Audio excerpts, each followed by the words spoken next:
I definitely saw. আমি অবশ্যই আমাদের খেলোয়াড়দের মধ্যে লড়াই দেখেছি, কিন্তু আমি মনে করি শেষ পর্যন্ত পুরো টেস্ট ম্যাচ জুড়ে তারাই ভালো দল ছিল। এটা স্পষ্টই দেখা যাচ্ছিল।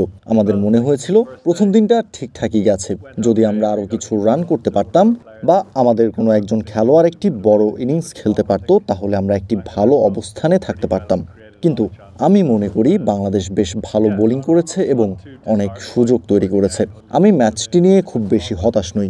আমার মনে হয় এর সৌন্দর্য হলো আমরা আগামী সপ্তাহে আরেকটি ম্যাচ পাচ্ছি। এটা শুধু এক ম্যাচের সিরিজ নয়, তাই আমরা আগামী সপ্তাহের জন্য যতটা সম্ভব শেখার চেষ্টা করব।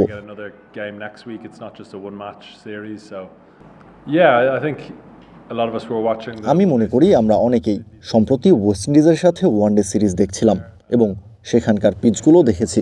আমরা সেখানে একটি টেস্ট ম্যাচ খেলেছি, যদিও বছরের ভিন্ন সময়ে। আমার মনে হয় আমরা শেষবার সেখানে ফেব্রুয়ারি বা মার্চ মাসে ম্যাচ খেলেছিলাম।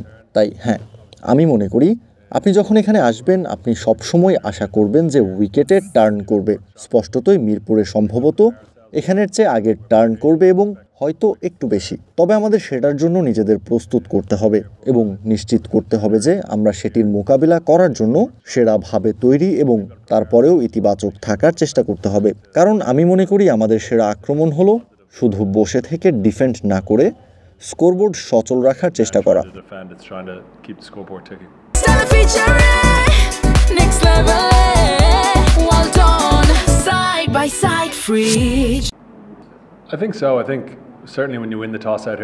আমারও তাই মনে হয়। আমি মনে করি এখানে টস জিতে প্রথমে ব্যাট করলে আপনি চাইবেন আপনার অন্তত একজন খেলোয়াড় বড় একটি সেঞ্চুরি করুক। আমি মনে করি আন্তর্জাতিক ক্রিকেটে এটা বোঝার মতো যথেষ্ট অভিজ্ঞতা আছে। তারা তাদের ইনিংসের প্রথম ইনিংসে আমাদের দেখিয়েছে কিভাবে এটা করতে হয়। আমি মনে করি তাদের যে সেঞ্চুরিয়ানরা ছিল এবং এমনকি যারা সেঞ্চুরি পায়নি তারাও ভালো 50-80 রানের মতো স্কোর করেছে। তাই হ্যাঁ, ব্যাটসম্যান হিসেবে সম্ভবত সবচেয়ে চ্যালেঞ্জিং বিষয় হলো ওই বড় ইনিংস করা। কয়েক বছর আগে গলে আমাদের একটি ভালো দিন ছিল যেখানে আমরা এটা করেছিলাম, কিন্তু সম্ভবত ব্যাটের ক্ষেত্রে কিছুটা পিছিয়ে ছিলাম।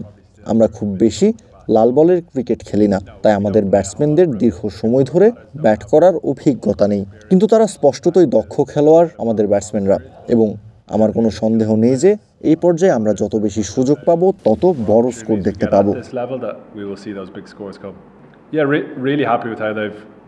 হ্যাঁ, তারা যেভাবে খেলেছে তাতে আমি সত্যিই খুব খুশি। বছরের শুরুতে আয়ারল্যান্ড এ দলের সফর থেকেই এই দুজনকে বেছে নেওয়া হয়েছিল, যাদের আমরা সিস্টেমে আনতে পারবো বলে মনে করি। নর্দার্ন নাইটসের হয়ে কেডের একটি খুব ভালো ঘরোয়া মৌসুম কেটেছে এবং জর্ডান নীল এমন একজন যে তার দক্ষতায় সত্যিই খুব নতুন। এবং আপনি শেষে ব্যাট হাতে দেখেছেন যে মাত্র 20 বছর বয়সী একজন, সে কতটা প্রতিভাবান। তাই আমি মনে করি এরা এমন খেলোয়াড় যারা ভবিষ্যতে আয়ারল্যান্ডের হয়ে অনেক ক্রিকেট খেলবে। এবং পুরো সপ্তাহ ধরে তাদের মুখের দিকে তাকিয়ে আমার মনে হয়েছে তারা অভিজ্ঞতাটি সত্যিই উপভোগ করেছে। এটা যতটা চ্যালেঞ্জিং ছিল, আমার মনে হয় না তাদের দুজনের কেউই তাদের ক্যারিয়ারে 140 ওভার ফিল্ডিং করেছে। তাই অন্তত এখন তাদের সেই অভিজ্ঞতাটা হলো। হ্যাঁ, আমি মনে করি আমরা 2023 সালে যখন এখানে ছিলাম এর একটা আভাস পেয়েছিলাম। তাদের এবাদত শরীফুলের মতো বোলার ছিল এবং এই টেস্ট ম্যাচে আমরা খালিদকে দেখেছি। তাই অনেক সিম বোলার উঠে আসছে যাদের সম্পর্কে আমরা জানি। আমি নিশ্চিত নই যে তারা এই ধরনের উইকেটে সবসময় বল করতে কতটা পছন্দ করবে।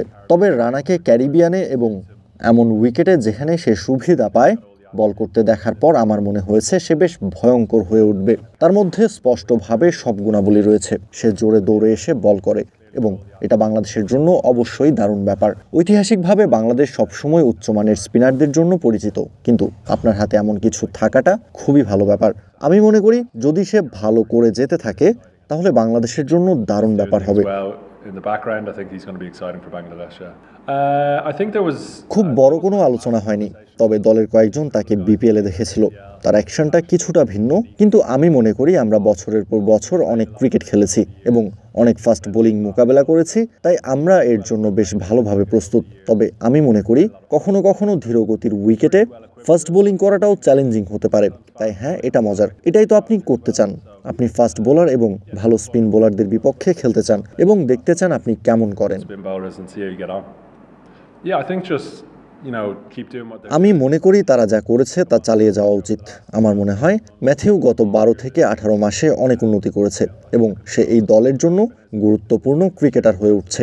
আমি মনে করি বাংলাদেশের স্পিনারদের নিয়ন্ত্রণ সত্যিই খুব দারুণ। তারা আপনাকে খুব বেশি খারাপ বল দেয় না, আপনাকে তাদের মোকাবিলা করার জন্য চেষ্টা করতে হবে। তাই আমি মনে করি আমাদের স্পিনারদের জন্য ধারাবাহিকতা খুবই গুরুত্বপূর্ণ। আমাদের স্কোয়াডে একজন লেগ স্পিনার আছে, গ্যাভিন হোয়ে, যাকে আমাদের পরের ম্যাচের জন্য দেখতে হবে। এবং হ্যাঁ, আমাদের সকল তরুণ খেলোয়াড়দের জন্য এটা একটা দারুণ শিক্ষা যে এই ধরনের জায়গায় ব্যাট এবং বল হাতে কিভাবে খেলতে হয়। business with bat and ball in places like this.